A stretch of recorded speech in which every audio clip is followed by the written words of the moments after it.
The United States Army presents The Big Picture, an official report produced for the armed forces and the American people. Now, to show you part of the big picture, here is Sergeant Stuart Queen. The United States Army is proud to focus the big picture camera on its sister service, the United States Navy. In telling the story of one of its most distinguished wartime leaders, Fleet Admiral Chester W. Nimitz. The Nimitz story is not simply the account of an outstanding naval officer who rose to a position of greatness and honor. It is also the chronicle of our modern Navy, its coming of age, and its greatest triumph in the epic struggle for the Pacific during World War II. For just as many of our Navy's greatest victories resulted from Nimitz's brilliant planning and bold strategy, so Nimitz himself is the embodiment of the finest tradition of naval service. The Nimitz story begins before the turn of the century. Far from the ocean, he would one day command. Texas was a prospering state in 1885 when Chester Nimitz was born in the tiny town of Fredericksburg. There was room on the great western plains where a man could run cattle or farm and grow with America. Nimitz's people were pioneer stock, and their faith in their country's future formed the bedrock of their children's heritage. Although his pioneering grandfather had once followed the sea, there was little else in the boy's landlocked environment to point him towards the Navy. But while Nimitz grew, America's Navy grew too. The 100-year-old Constellation was still in use to train men during the Spanish-American War. But our sea battles were fought by revolutionary armored steam warships.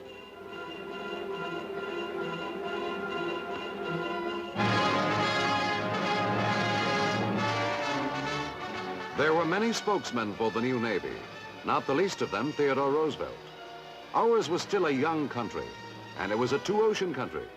The Navy, which had sent the Spanish fleet to the bottom, was necessary to our defense and to our future security. The year Teddy Roosevelt entered the White House, young Chester Nimitz entered the Naval Academy. The future fleet admiral had never seen an ocean when he journeyed east. But like all young men away from home, he soon became accustomed to his new environment. He learned the Navy from the keel up and grew to love the tough and demanding life he shared with his fellow midshipmen. The physical training was as rigorous as the bookwork. At a school where the traditions of Jones and Decatur, Porter and Dewey governed a midshipman's life.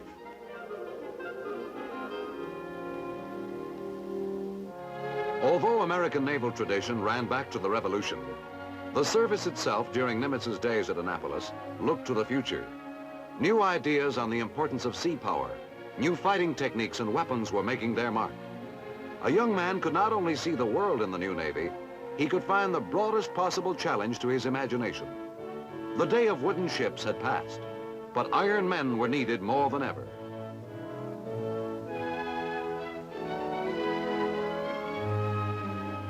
Nimitz was graduated 7th in a class of 114. Regulations required him to serve 2 years at sea as a passed midshipman before becoming an ensign in the regular Navy. This early technological marvel, one of our first submarines, was being tested for the Navy at the time Chester Nimitz joined the fleet. After duty in the Far East during the first few years of his career, Nimitz was selected with other outstanding young men to form what eventually became our Navy's submarine force. In vessels not far removed from this primitive model, Lieutenant Nimitz learned a difficult and dangerous profession. There were few books and no men of experience. You learned the only way you could, by doing it yourself.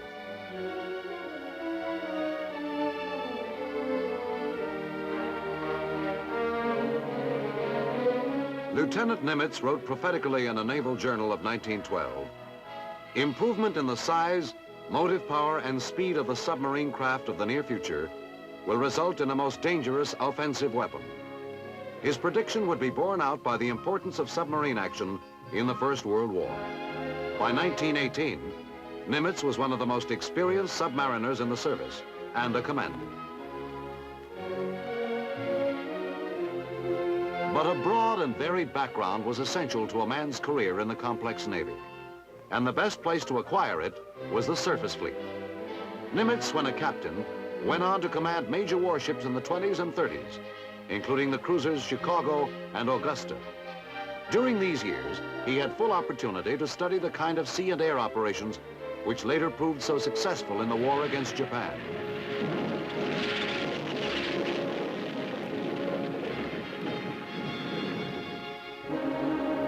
In these same decades, the Japanese constructed one of the finest fleets the world had ever seen. On the fateful day of December 7th, 1941, at Pearl Harbor, the Japanese Navy was ready.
The flames had hardly died before Chester Nimitz was called from a desk in Washington to take command of the Pacific Fleet.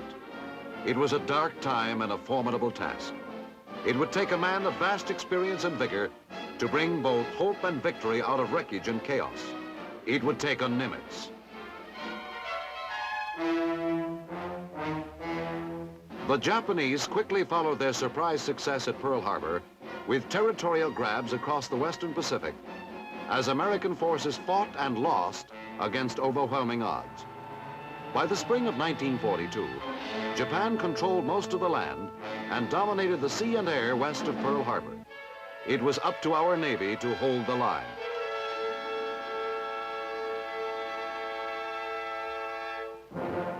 But if we underestimated the Japanese, they also underestimated us. When they disabled the cream of our fleet at Pearl Harbor, they did not realize that we could recover so quickly.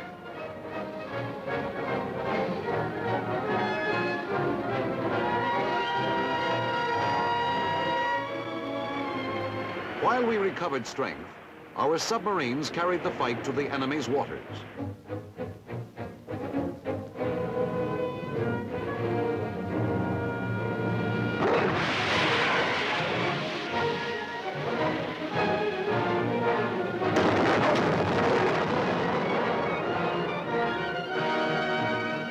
The silent service that Nimitz had helped build now served him well.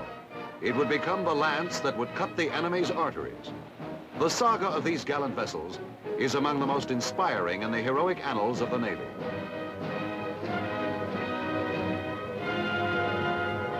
It was clear that we had to strike back in force. But where? Nimitz had a much smaller fleet than the enemy, and he was determined to use it. Where? The Coral Sea.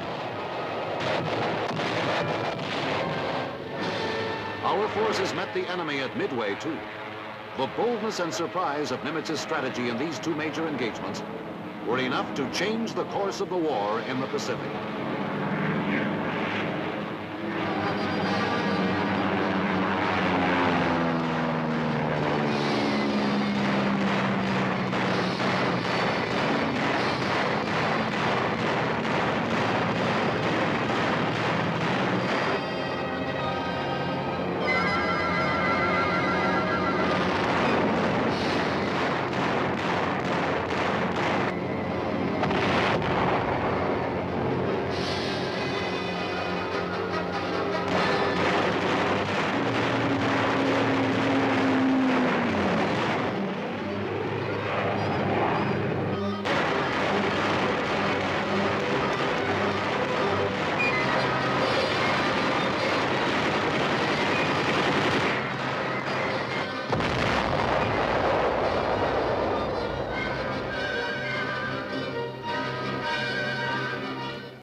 Battle of the Coral Sea and Midway were our first decisive victories.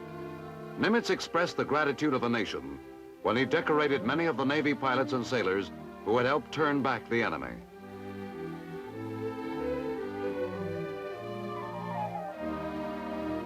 As the war in the Pacific slowly changed from one of desperate defense to one of confident offense, the men who directed it found the need for careful coordination ever greater. The combined Navy and Army forces under both Nimitz and MacArthur worked smoothly to batter down the walls of Japan's Pacific Empire. But the war could not be viewed on maps, and the grand strategy which defeated the enemy could not all be planned within the conference room. On an inspection tour with Admiral Halsey and Navy Secretary Frank Knox, Nimitz conferred with combat veterans in the Solomons following our bitter 6-month struggle for Guadalcanal.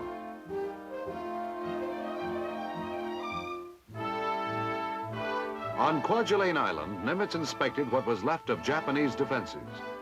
After the American fleet and ground forces had hit the island, wrecked equipment and fire-scorched beaches told the story of our success.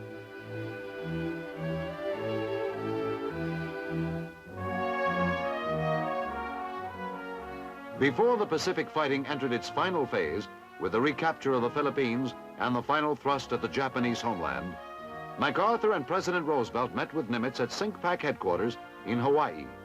Our capture of Saipan immediately before the meeting meant that a major rupture had been accomplished in Japan's inner defense perimeter.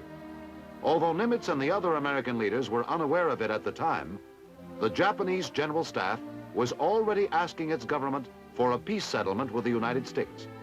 The Americans did know, however, that Premier Tojo had been forced to resign, and their confidence was high. Plans for retaking the Philippines were submitted and approved at this meeting.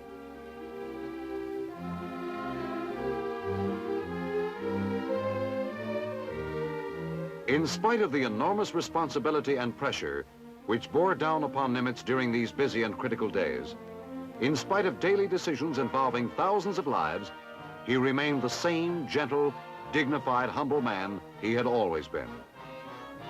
Nimitz was always the ideal commander, the quiet Texan who had begun his task in the Pacific with a shattered fleet, a fleet which in less than 2 years was transformed into one of the world's great navies. Under his strong, imaginative guidance, men of the Navy fought a sea war such as no men had ever fought before, and many new names were added to the list of American naval great. Coaching them, counseling them all in the epic struggle for victory was Nimitz.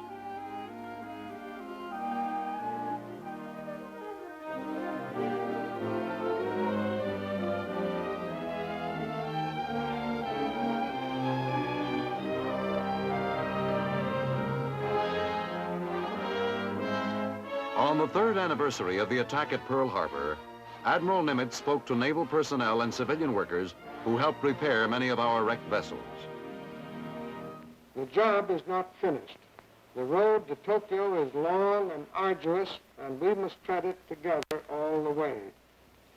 On the mainland, our comrades must construct ships. You here must reconstruct ships. We of the fighting units must destroy ships, enemy ships. Construction, reconstruction, destruction. For Nimitz, there was no relaxation of responsibility. His life was filled with the critical business of high command as the tempo of the war increased and the relentless tide of American sea power swept forward. And behind his task, behind the decisions which moved the fleet ever closer to Japan, was the constant evaluation, the continuous re-examination of his strategy. Under his direction, Halsey, Spruance, Turner, and others used their forces with masterly precision and deadly effect, setting the pace for subordinate commanders. At New Guinea and the Marianas, the enemy felt our power. Finally, the day came for the Philippines.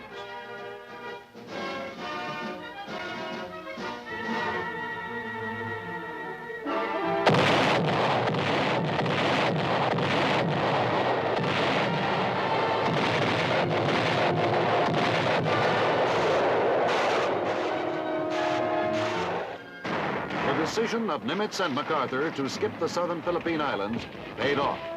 And on October 20th, 1944, American soldiers stormed the Leyte beaches.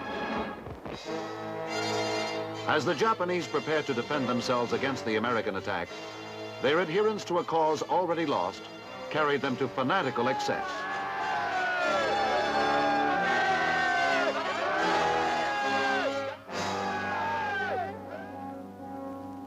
Few men on either side realized that the Leyte Gulf action, hoped for by Nimitz and earnestly sought by Halsey, would turn into one of the most far-reaching naval engagements of all time.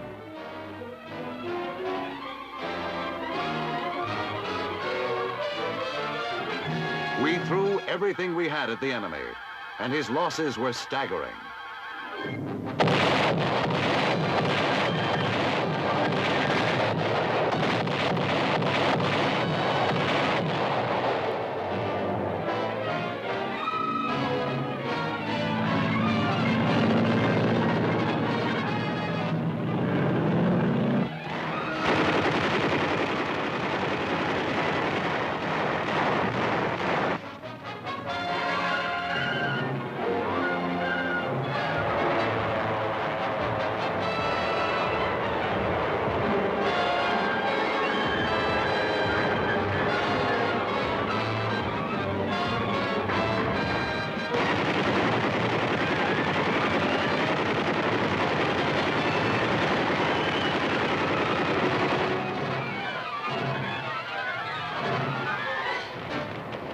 Before the fighting ceased, the Leyte Gulf adventure cost the Japanese Navy 4 aircraft carriers, 9 destroyers, 3 battleships, 10 cruisers, and all reasonable hope of ever winning a sea battle from the American fleet.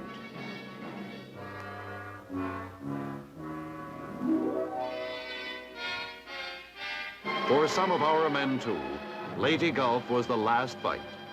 Many brave Americans who died in this action were honored at sea by their comrades.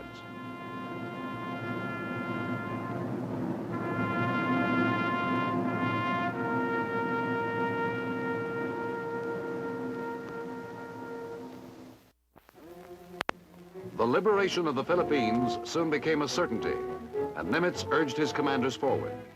Halsey's carriers were both the cavalry and artillery of the Navy as they closed in upon the enemy. Island by island, American ground forces followed as the power of the Japanese war machine withered and began to die. But the Japanese were desperate men, and desperation breeds its own terrors. One of the most destructive was kamikaze, the spirit of the divine wind. We called them suicide planes. In the Philippines, they came like fierce hornets. They attacked alone and they attacked in bunches. For a while, it seemed they would never stop coming.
Just before Easter of 1945, Nimitz's ships hit Okinawa.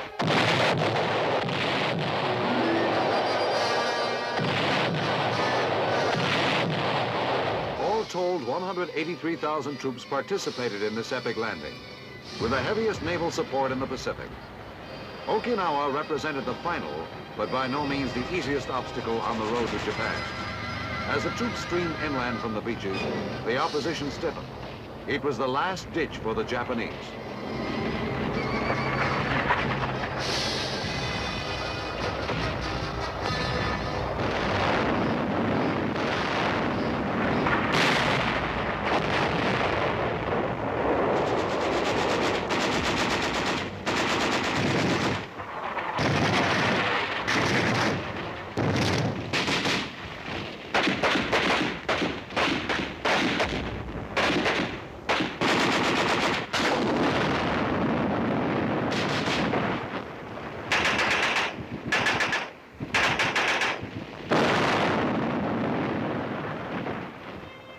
American casualties were high at Okinawa.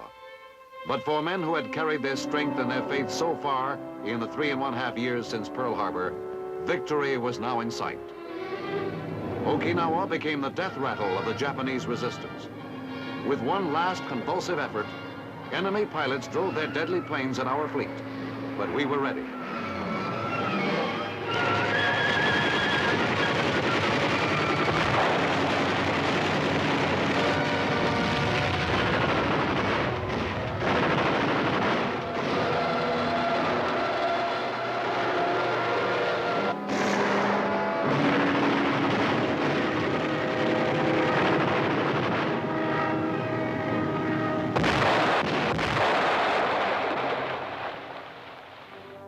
In June, it ended. 4,000 enemy aircraft had found their graves, and the only fire in the skies now came from the setting sun.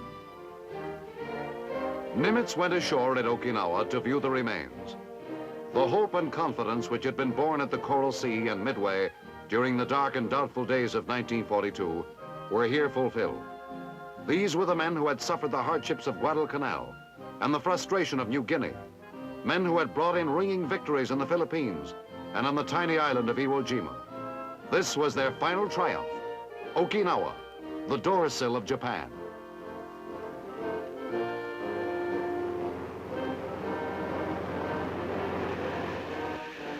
At Manila, Nimitz conferred with MacArthur on the work yet to be done.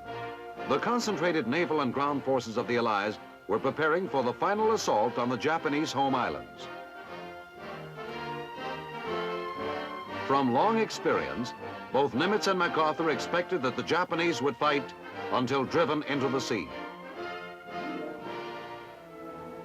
But the Japanese did not. With their military and naval might smashed beyond recovery, with their cities bombed to rubble, the enemy surrendered unconditionally. For Fleet Admiral Chester Nimitz, it was a solemn moment, a moment of grave reflection.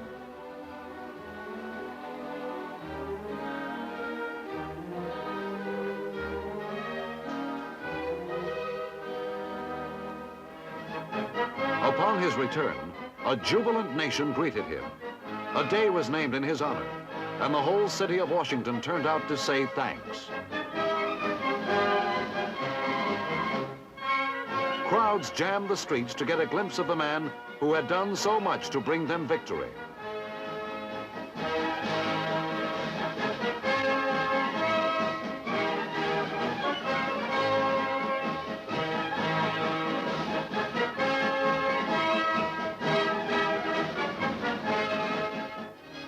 At the Capitol building, he went before a special joint session of Congress where he expressed his feelings to the assembled lawmakers.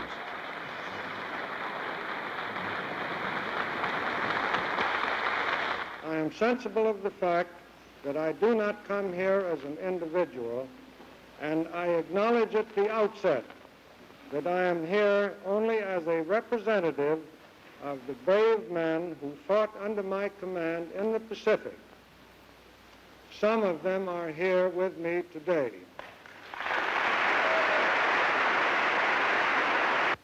I pray that no future war may ever again find us unprepared. Most of all, I pray that such a war does not begin and end to our disadvantage before we can even begin to fight. This need not happen to us. It will not happen to us if we exercise our intelligence, our vigilance, and use our good, plain common sense and keep our fighting forces ready.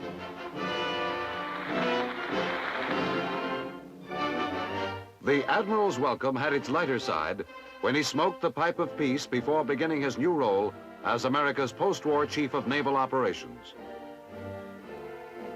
From Admiral Richard Byrd, the new chief received a briefing on the 1946 Navy expedition to the South Pole. One of the many honorary degrees he received was awarded in a colorful ceremony with other naval and military figures at Columbia University in 1947. After his tour as Chief of Naval Operations ended in 1948, Nimitz accepted a United Nations appointment as plebiscite administrator for Kashmir. Few of Nimitz's experiences with the United Nations yielded more pleasure than a visit from members of the Japanese Diet. Our one-time enemy had become our friend, and the man who had been instrumental in their defeat joined in welcoming them to the community of free nations.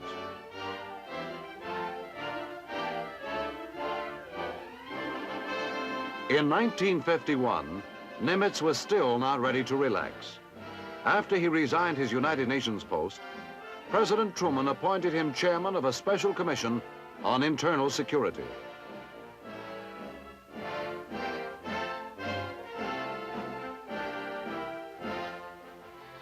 In the Berkeley Hills, not far from San Francisco, Nimitz lives quietly with his wife, but he continues to be active in naval affairs by serving as a special assistant to the Secretary of the Navy. A weather vane with 5 stars and a submarine replica are all that mark the Admiral's quarters. There is still much to keep him busy, and for the first time in many years, he also finds an opportunity to enjoy his garden.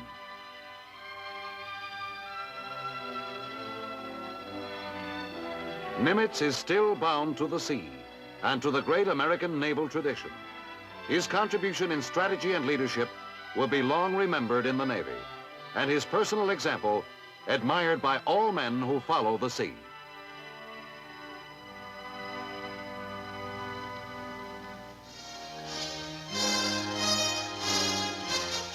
The Big Picture is an official report for the armed forces and the American people.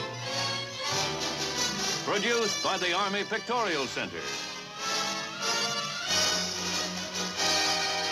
Presented by the Department of the Army in cooperation with this station.